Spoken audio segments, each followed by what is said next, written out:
KPBS On Demand is supported by Splatero, helping homeowners pay off debt by offering streamlined access to your home's equity with no additional monthly payments or new debt. Splatero provides a lump sum payment in exchange for a share of your home's future value. Pre-qualification is available at splatero.com.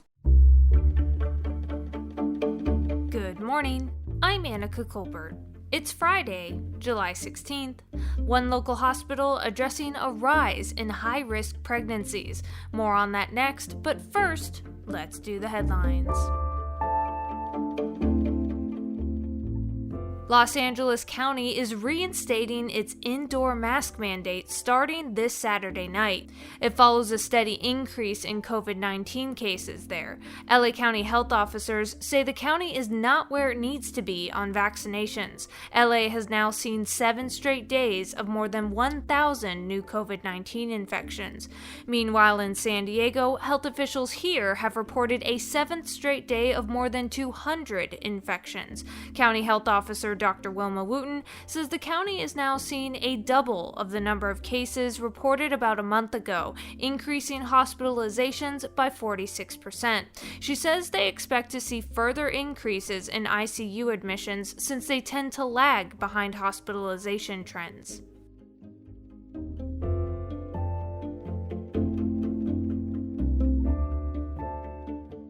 A wildfire in the Tecate area just north of the U.S.-Mexico border has burned at least 30 acres and is 50% contained. That's according to CAL FIRE San Diego's last update Thursday night. The cause was determined to be an electrical failure like downed power lines in Mexico right along the border. The fires destroyed one mobile home and some vehicles. No injuries have been reported.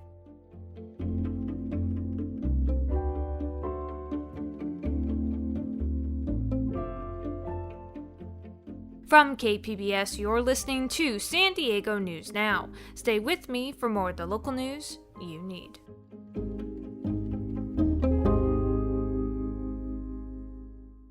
KPBS On Demand is supported by UC San Diego's Art Power, presenting cellist Joshua Roman, performing from his album Immunity, alongside music by J.S. Bach and more. Sunday, June 22nd at UC San Diego's Epstein Family Amphitheater. Reserve your tickets at artpower.ucsd.edu.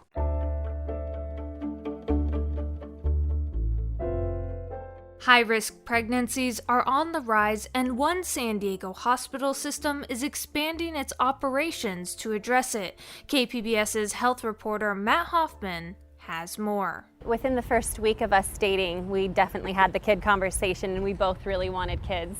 Megan and Ricky Miller from San Marcos had been married for 2 years when they decided it was time to try for a baby. And then within a month, we got pregnant.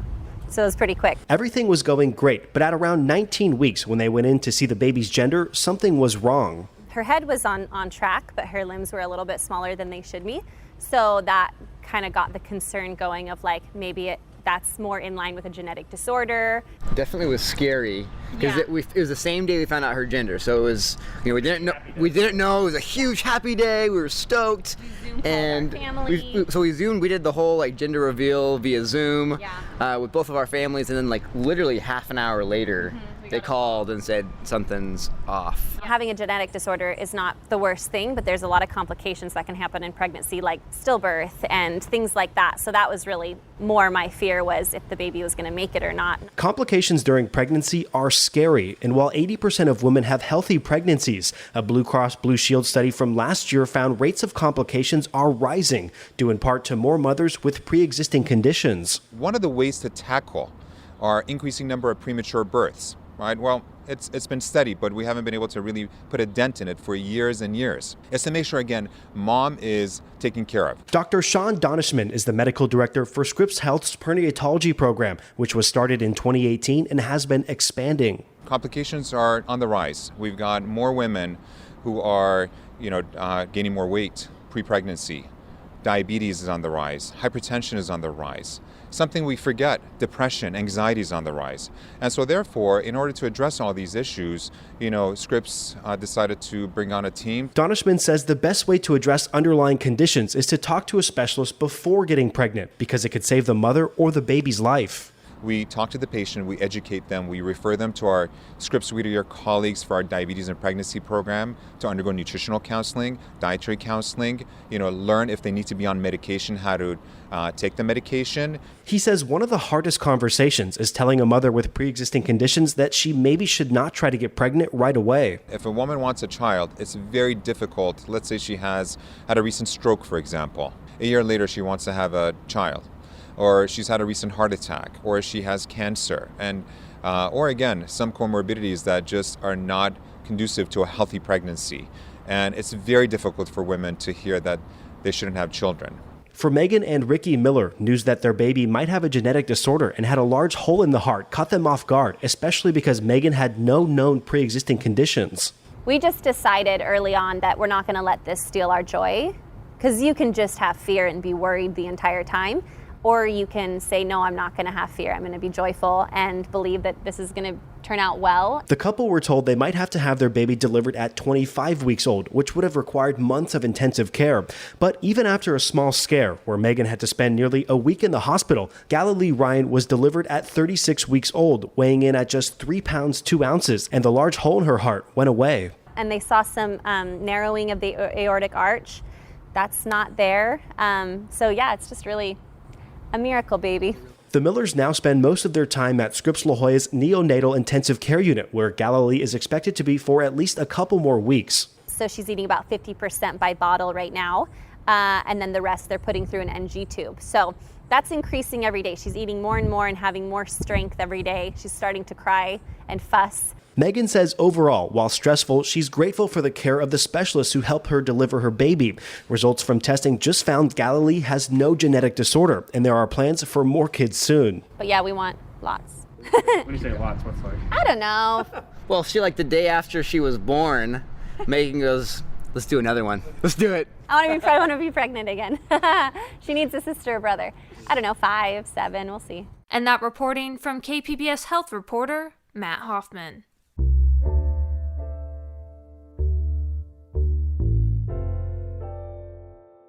San Diego police are putting together a special police team to combat a rise of ghost guns. KPBS's Melissa May has more. California already has laws to regulate ghost guns, but those won't go into effect until July 2022. San Diego Councilwoman Marnie Von Wilpert does not want to wait that long. She is introducing a city ordinance to prohibit the untraceable weapons. Is to prevent ghost guns from getting in the hands of dangerous people who might threaten themselves, threaten others. The San Diego Police Department reported a 169% increase in ghost gun usage since 2020 in San Diego. Now the department is starting a 5-member ghost gun team. San Diego Police Captain Matt Novak says this team will conduct proactive ghost gun investigations and assist other departments as well. We will work as a resource to kind of handle the ghost gun angle of it and make sure that that's taken care of efficiently and that we get as many ghost guns as we can off the street. SDPD is on track to seize up to 480 ghost guns this year. These guns are being used in violent crimes and being seized in a lot of our narcotic and gang investigations. So we know that they're being used out there on the street. So they're easy to obtain, pretty easy to assemble, and then they're unserialized and untraceable. Michael Schwartz of the San Diego County Gun Owners PAC says it's a PR move. It seems like they're really trying to cover their own failures and incompetence and blaming it on ghost guns or blaming it on firearms. Von Wilpert is hoping to have her ordinance completed and presented to the City Council by next month. And that was KPBS's Melissa May. Governor Newsom's Clean California initiative is opening thousands of jobs, including some in San Diego. KPBS's Alexandra Rangel has more from a job fair that was held by Caltrans on Thursday. Clean California is a $1 billion initiative by the governor to revitalize and clean the state's highways. The project is expected to open 11,000 jobs for Californians, including people who are homeless, veterans, and formerly incarcerated individuals. Gustavo Dallarda is director for Caltrans in San Diego. He says they're looking to hire up to 50 people in the next 4 to 6 weeks. These entry-level jobs are in the front line in the fight against litter. So some of the people that you see here in line today, tomorrow may be wearing a hard hat and a vest, being our highways, picking up litter, and keeping our highways clean. Sean Rizzuto, Division Chief for Caltrans San Diego, says these jobs can lead to greater opportunities. Once you're in with Caltrans in these temporary assignments and these entry-level jobs, then you're able to apply for permanent jobs as they become available. Wyatt Elliott is a recent political science graduate from San Diego State. He says he was lucky to have a job through the pandemic, but he's looking to start a career with Caltrans. I'm primarily looking for a government kind of position like liaison or legislature. I saw on their website. The money will be spent over the next 3 years on litter abatement and beautification projects. And that was KPBS's Alexandra Ronhell.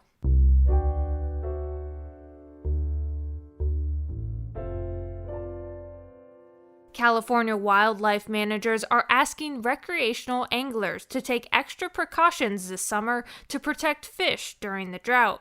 Cap Radio's Pauline Bartoloni explains. California's dry conditions and a surge in fishing during the pandemic has the state concerned about aquatic species. So Peter Tira with the California Department of Fish and Wildlife is asking anglers not to fish after 12 noon in 8 different bodies of water in the Sierra and other parts of the state. A lot of anglers practice catch and release fishing, and that's a great conservation practice, except if the waters get too warm, that adds additional stress, and all this extra stress just kind of adds to potential for mortality.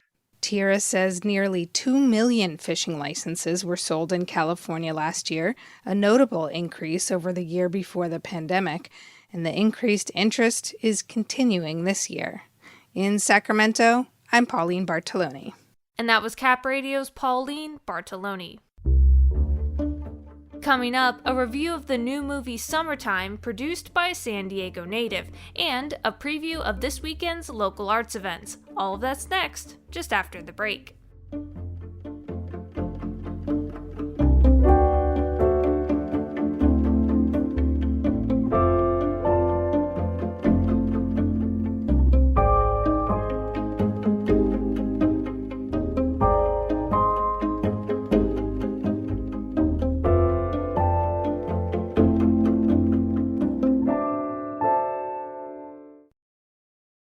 KPBS On Demand is supported by Markel Design and Remodeling, helping homeowners with their home remodeling needs. From ADUs to kitchen remodels, room additions, and custom homes, Markel Design and Remodeling can help homeowners design and build their dream homes. More at trustyourhometous.com.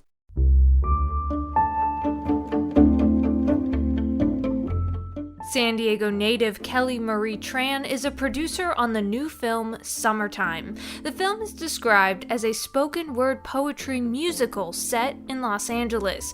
Tran will be in town this weekend to host screenings with 2 of the poets from the film. KPBS film critic Beth Accomando has this review. In Carlos Lopez Estrada's first film, Blindspotting, he collaborated with a pair of writer-stars to let us see Oakland through new eyes. Now he's developed a new film, Summertime, in collaboration with youth poets who all serve as co-writers and stars. The result is spectacular. This time he sets his film in Los Angeles before the pandemic. Have you forgotten where we are? What kind of crazy, dope magic happens in this city? Every day? The film gives us 27 fresh voices, each offering us an intimate, passionate, compelling story. Calling it a spoken word poetry musical only hints at the originality of the film's design and the engaging energy that draws us in. It captures the hope, heartbreak, and oddly seductive vibe of Los Angeles. It allows these young poets a moment in the spotlight to get something off their chests. Do you know what I can buy with $15? Summertime reminds us that words can dazzle and hold us wrapped with even more power than state-of-the-art special effects. Beth Accomando, KPBS News.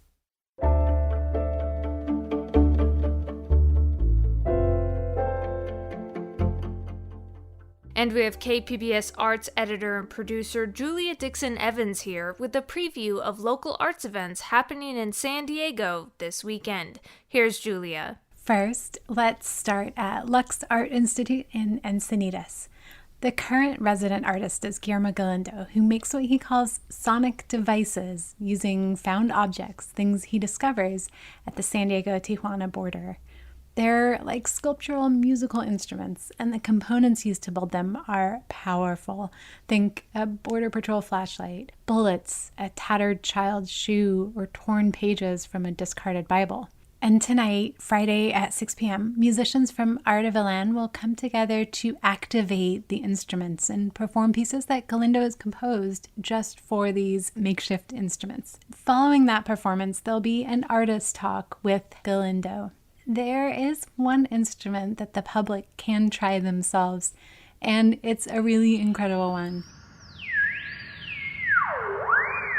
It's a bicycle wheel theremin, and you play it just by waving your hand near the spokes. In the literary world, this weekend marks the first North Park Book Fair with tons of independent bookstores, authors, zine makers, small presses, poets, artists, and galleries all coming together. It's put together by Verbatim Books along with the North Park Thursday Market and North Park Main Street. It'll be like a literary block party. It all takes place Saturday near North Park Way and 30th Street. And there'll be performances and readings all day from 10 to 5 p.m. And of course, plenty of books to buy. And finally, Pride is back this weekend. It's a hybrid program this year with some events online, others in person, but outdoors or scaled down. But there is plenty to do. You can find some highlights on our website at kpbs.org, but don't miss Diversionary Theater's Pride production of a play called Tier 1, Love and Longing in Mid-Century Queer America. It's by trans playwright Joshua Irving Gershik, and it features a series of archived letters that were sent in to One magazine.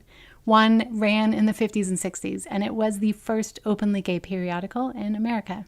And these are free performances at St. Paul's Cathedral at 1 and 4 o'clock on Saturday, put on by their summer intensive acting program called Teen Versionary. You can find details on these and more arts events this weekend, or you can sign up for my weekly KPBS Arts newsletter at kpbs.org/arts. That's it for the podcast today. Be sure to catch KPBS Midday Edition at noon on KPBS Radio, or check out the Midday Edition podcast. You can also watch KPBS Evening Edition at 5 o'clock on KPBS Television. And as always, you can find more San Diego news online at kpbs.org. I'm Annika Colbert. Thanks for listening, and have a great weekend.